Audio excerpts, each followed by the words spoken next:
Ала брза помош. Телефонскиот број 194 често звони. Итни интервенции или совети. Граѓаните бараат помош. Колку години има? 67. Добро, ќе дојдеме, ајде пријатно. А лекарите се обидуваат да им помогнат, но и навреме да стигнат. Во просек 80 до 90 интервенции на ден, а повици двојно или три пати повеќе.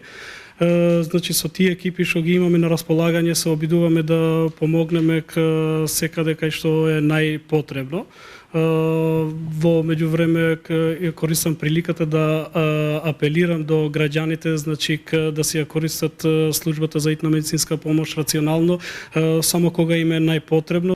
Во главниот град на располагање се 11 екипи, а поради недостигот на кадар во пресрет излегува и диспечерскиот тим, вели Раџепи. Моментално функционираме со 6 екипи на денска смена, 5 екипи на ноќна смена, меѓутоа и тие екипи значи се формирани со дополнителни смени на колегите што се веќе вработени, значи освен редовните смени што ги имат, принудени се да имат уште најмалце 3 до 4 смени, дури и од диспечерскиот тим, значи имаме смени што излегуваат на терен. Ранко Ристевски 38 години работи како возач на итната медицинска помош. Тој пред камерата на Телма раскажува за неговото искуство на терен. Ве постојано сте на терен, каква е сообраќајната култура? Во последно време можам да кажам дека напредуваме во сообраќајната култура, напредуваме, има нели исклучоци, но овој период има восовесни возачи кои што гледаат колку што можат да ни направат место да поминеме, и тоа за секој пофала. Граѓаните постојано ве гледаат со ротациони светла, но како поспоро возите, која е причината? Па да, тоа со договор со екипата лекарска, мислам првенствено лекарот, кажува не мора да значи дека ако сме ние под рото и сирени дека треба многу брзо да возиме. Значи состојбата на пациентот е таква што треба да го однесеме до болница, но не мора да брзаме толку ради неговата здравствена состојба. Тоа се договара тимот.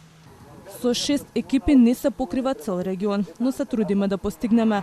Поднесовме барања за нови вработувања, за да го ублажиме недостигот, вели директорот на Здравствен дом Скопје, под чија надлежност е итната медицинска помош.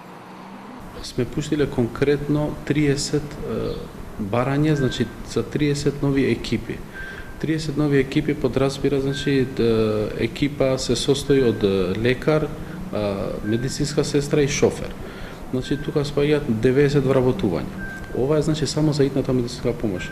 И верувам дека со 30 нови екипи ќе се покрие значи недостигот и ќе може значи да кажеме дека со тие екипи и со овие што ги имаме сега, ќе може слободно да кажеме дека ќе немаме више проблеми со тоа што не може да се стигне на време и така натаму што граѓаните на некој начин имаат право што се жалат. И се ни побара од граѓаните да имаат повеќе разбирање. Еве, например, сообраќајни имаме секој ден.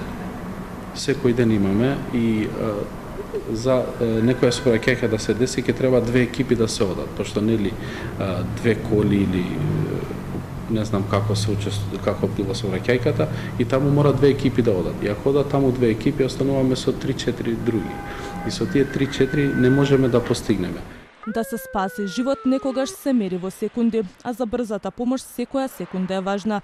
Затоа колку се пожртвувани вработените да помогнат и да спасат човечки живот, говори и последниот случај кога се запали дискотеката Пулс во Кочани. Медицинарите од сите градови, без пауза, со часови, ги транспортираа повредените.